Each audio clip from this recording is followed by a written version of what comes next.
Well, welcome back. We are going to the last round, and our resolve in this, as we continue the discussion, Rt.Major, having stated all that we could want to achieve, especially using the NRM core principles, having an understanding of what is not yet resolved.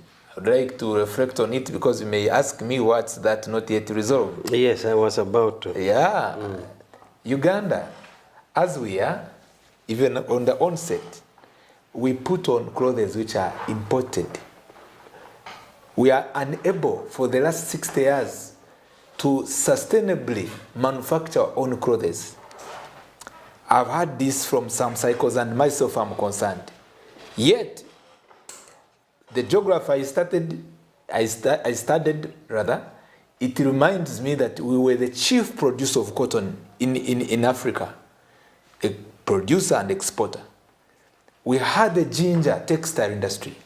The reason why I bring that straight away as an unresolved question, it causes us to spend much more money, and our business people who would have taken much more engagement in business to export our garment products, textile products, they take much more of our weak shilling to go and buy garments. And to us, we are saying this is an unresolved question, economic question. We spend much more on the export, on the imports, and basically second-hand clothes and other garments. That's one. Number two, the unresolved question of our time that we look at is to economically manage our resources. The stealing of resources, the robbing of resources, which leads to borrowing. Borrowing is not bad, as you said it, but it is believed since 1999, now we are in 2022, over 60 trillion Ugandan shillings has been stolen by some of our fellow Ugandans, and which leads us to remain now depending on borrowing. Under corruption. I call this stealing, I call robbing, you don't have any other language. And how it is done, sometimes through the procurement, construction of project, others they do misuse of the very resources, and this is hurting the country. And even I know the very president is saying this issue is not yet resolved. Corruption, I'm not going to remove corruption, but it's an unresolved question. Let's first handle the two, and then we look at others as you give recommendation on what should be done.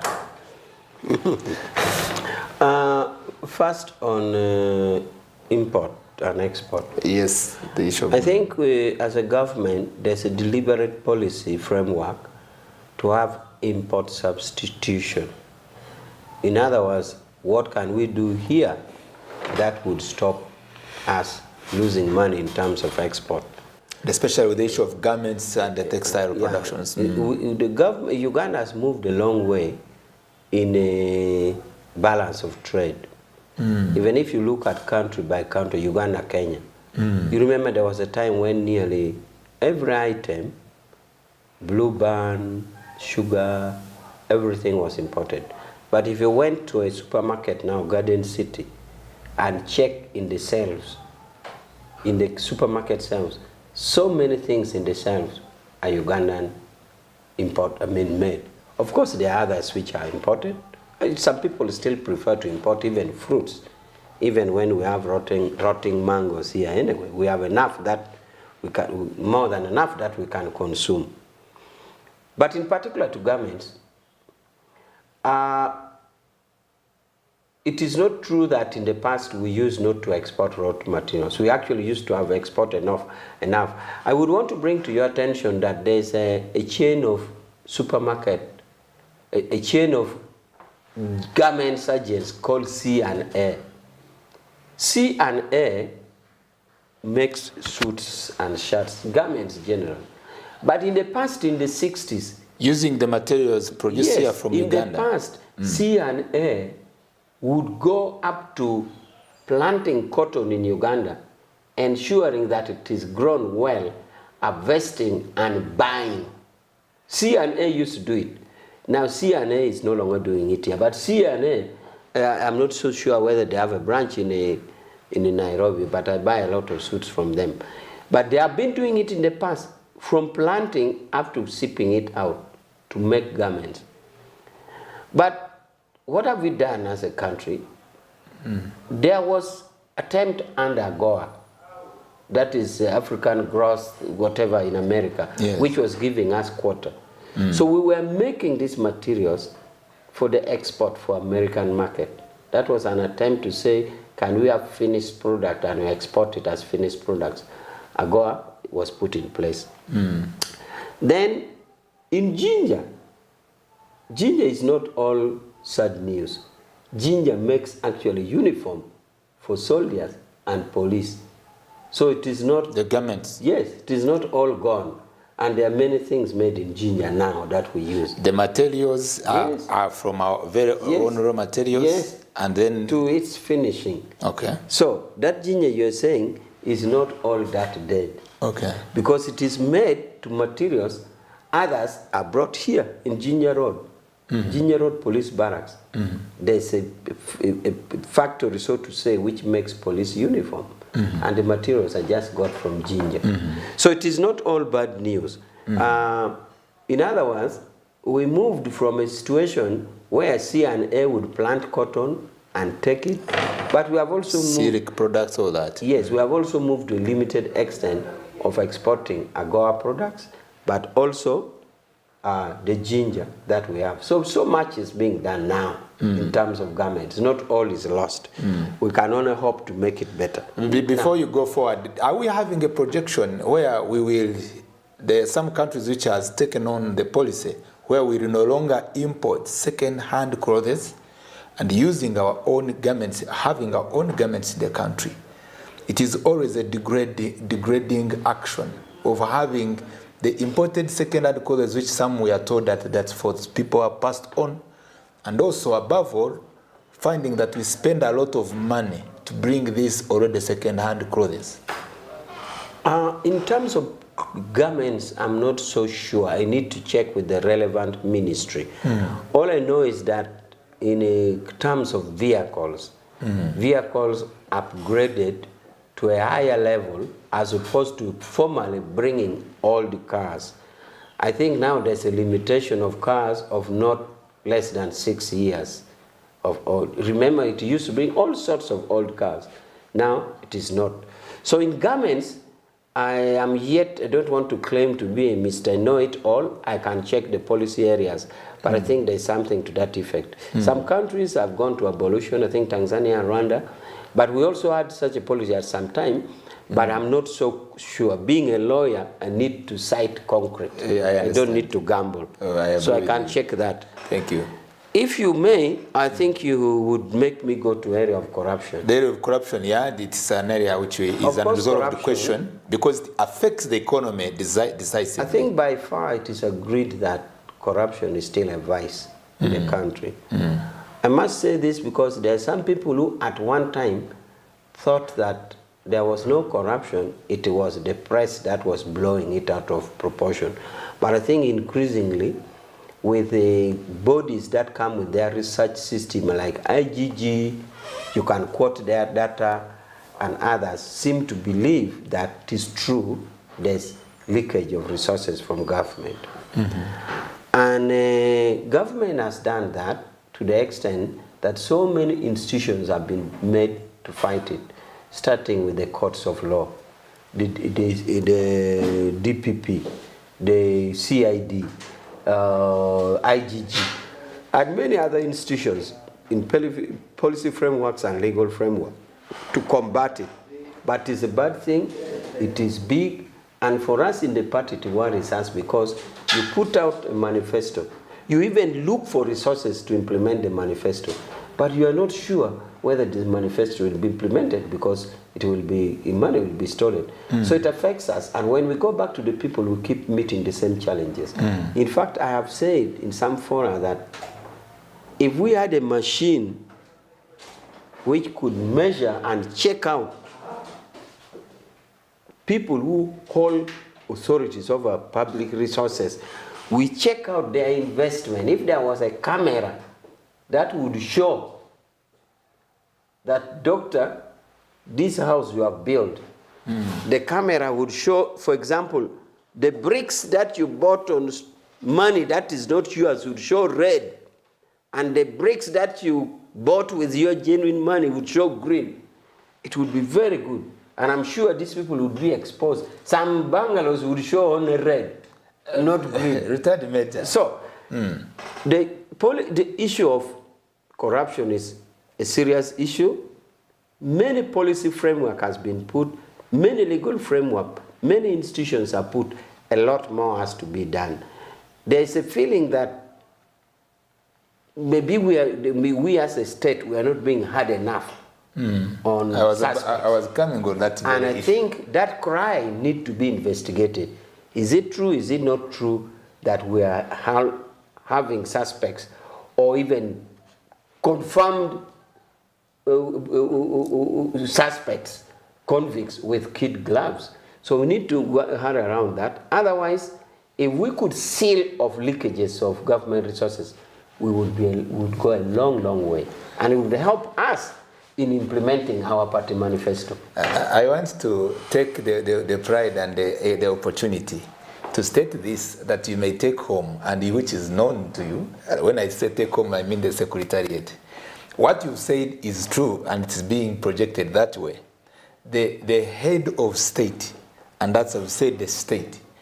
Some countries you have experience in China, they have a very hard measure to combat corruption. One of the countries may not be the best, which is neighborhood Rwanda, and one time the president referred to it, to the very country, also how the president is hard on the corrupt. And having said that, we still believe, one time the president stated and said a certain term of office, Sanja kuna michezo. And it was a Swahili language, everybody said, the corrupt, you are going to face it. But it looks to be people remained in the michezo, in jokes. And we still believe, as I make this appeal to you in your analysis, the time the president will be hard on the corrupt. Those who steal money the following day, they give you a call. You're a minister, you caused it to inflate prices in a construction of a project, which was for 10 billion and for you make it 50 billion. Immediately you lose the job, they terminate the contract, things will change. Don't you think we've not become hard indeed? Oh, well, I have not grasped the example you have given. I've given an example of what happens in Rwanda, what happens in China. I mean the contract you have said. The contract, someone inflates a project, and all this is supposed somebody in authority. Yes, somebody in authority is a minister, and maybe is the head of procurement. And what it does, they do, and this is a common knowledge, you see these good projects which we appreciate, the highway, and you find that the highway, northern bypass, the construction, you find took like maybe 50 billion. But now, if it was to be known exactly, one analyzes what happened, it was supposed to be 30 billion. And someone is taking the 20 billion alone. And when an analysis and investigation is made, and we find that the actual, which is supposed to have been for that project, is 20 billion, a such person shouldn't be spared with. The authority should directly go for that person. You went for this project, it was not for this. We are immediately dealing with it. Don't wait for court. So the political will and the seriousness and the hardness is what people really are still calling for in this post-independence era, to have a country that will govern our resources, not to be stolen by our own. I've already said that there's a school of thought which is saying, there are some voices which are saying, we as a government, we as a party, we are not hard enough on the corrupt. On the corrupt. And I am saying, can we pay attention to those voices? Is it true? Is it not true? Can we point a few fingers at 1, 2, 3, we are soft on, we ignore this? So I am saying that those voices should be listened to. And I think it's being listened to. Thank you. Otherwise, the institutions and the policy framework that we have put may not be to good use. Okay, we continue with our discussion. Another resolved question as we look at the future, looking into the future of the Uganda we want. There has been a question also of political transition. And the democratic elections we talk about, that's one. They do believe some that they are not free and fair. either at the presidential level, as there have been quarrels, as you know, through courts of laws, and which elections we know since post-independence era has been a root cause of turmoil in our country. Number two, while looking at other areas of unresolved question, the kind of unemployment question that we still face as a country continue to draw our youth to go to look for unskilled even labor, I can say, in the form of house gas security abroad. And Ugandans and others who are interested in policy matters continue to ask, can't we stop this second slavery in this post-independence era? Those are also two questions would like to talk about and also give a recommendation of how it should be done best. The first one was what? First one is political. The transition. Yeah, the issue of elections and the transition. I think transition is an easy one. I don't know why you choose your diction, you choose to use transition. Transition meaning we are moving into one era to another. Yes. Or one regime, one leadership medium to another leadership. medium. But I think the Constitution is very clear. It speaks by itself. Every 5 years we have election for a president and other leaders. And every 5 years, every party or individuals are free to compete. If, for example, a particular party, like FDC, decides to bring Besigye again and again, that is their business. If NRM chooses to bring Museveni again and again, that is our business. In our party, we have structures. How one ascends to a position, how you get candidature, how you get elected. That is an internal affair of the party. Now, therefore, the issue of who comes next is resolved because the Constitution states it. Some people seem to create their own question and answer it. Free and fair elections, that's one of the major questions. Free and fair election is there, and if one is not happy with it, he contests it in court. So the constitutional provision is clear. This is not a hereditary government that somebody would argue in that way. The Constitution President Museveni has said again and again is that Uganda knows the Constitution clear who to come next. If this 5 years goes, and then the next one, another one. For us in the party, we have our own ways. We shall do it. We know how to do it. The employment question. The employment question is that, you see, the world realizes that there's imbalance in a labor imbalance. Before we go on that, as you are coming, and I was looking at our ideological core principles, equal access to equal opportunities. In the case for those who seek for employment, either in the formal sector, and also to access opportunity for doing business in the informal sector, they seem to be discontented out of the research from some voices we have that there is no access to equal opportunities in the employment sector and the informal sector. Suppose you are to access the capital development fund. What is your insight in that, and maybe how best can be done? I first wanted to answer the first question. So you hinted about labor going to that is part of what you call slavery. I was saying that the global labor policy realized that there's imbalance in labor. For example, in Europe, the biggest majority of people are over 60 years. I once sat in a bus in Berlin. When I sat in a bus, I went and told my friends, but it seems I sat in the wrong bus. They asked me why. I said everybody in the bus was 60 years. They told me, but that is the population here. There are no young people. Oh, really? So the same thing in Middle East. Now, to solve this question of imbalance in labor, the world came up with a convention called Migrant Workers Convention, because the world knew that for the world to exist peacefully, labor needs to move around the world. So there's a convention called Convention on Migrant Workers, which sets out the rights of workers in this country, at home and when they're abroad. So what we do see here is a migration of people, of labor. And there are two countries which are so pronounced in this migration, in this convention. For example, Mexico. Mexico is a leading advocate in the Convention on Migrant Workers. Why? Because Mexico has 10 million Mexicans in America. 10 million. Filipino has 10 million nurses abroad. 10 million nurses. So what we are seeing here is a global trend of migration of labor. The only thing is that it should be operationalized properly at the Ministry of Gender. So that there's no exploitation. Yes, there's a detailed law about this and regulations there too. If properly operationalized here and to the importing country, there wouldn't be a problem. Yes. But this issue, which we are calling slavery, is a global trend of labor movement governed by Convention on Migrant Workers, where you see countries like Mexico don't sleep because of it. Because Mexico has 10 million workers in America. Filipinos has 10 million nurses around the world. They wouldn't have any problem, only that the challenge has been the exploitation and their rights, especially the labor, the freedom of these workers, which has a challenge. Yeah, that can be handled by the exhaustive application of that convention.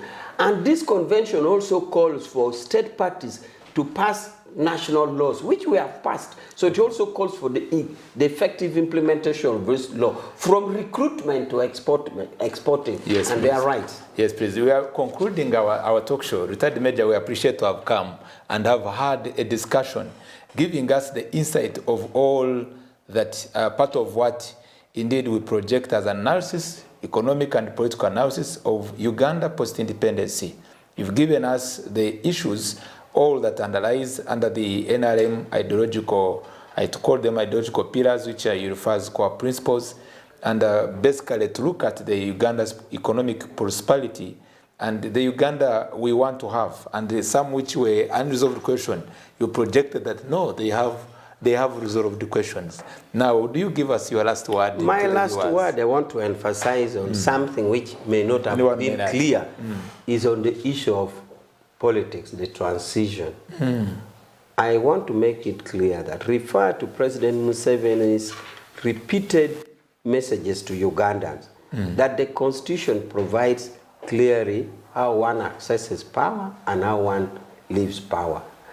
And read it together with how parties do their things. So there should be no worry in this area, because every 5 years, Ugandans are asked who should be the president. And every 5 years for us in NRM, we put our candidature. So there's nothing ambiguous about this. It is clear. We shouldn't lose sleep over it. So have you saved our future and steady progress, or we are still... We have saved your future because our constitution of the party provides for structures to access leadership, and our manifestos implements what would transform into the well-being of a Uganda. Okay. So lose no sleep. Thank you. We give it back to the viewers and the listeners. They will tell us in the future whether their future has been secured, and as well whether they are economically and socially progressing. But hoping that as God liveth, we will have a better Uganda, because we've come from far. All of us, we believe we are not coming from the planet unable to realize that in 1962 and where we are, there is a quite difference from where the country was. And above all, Uganda is still Uganda, and we continue to advocate for a better Uganda. Together we can. See you until next Policon program.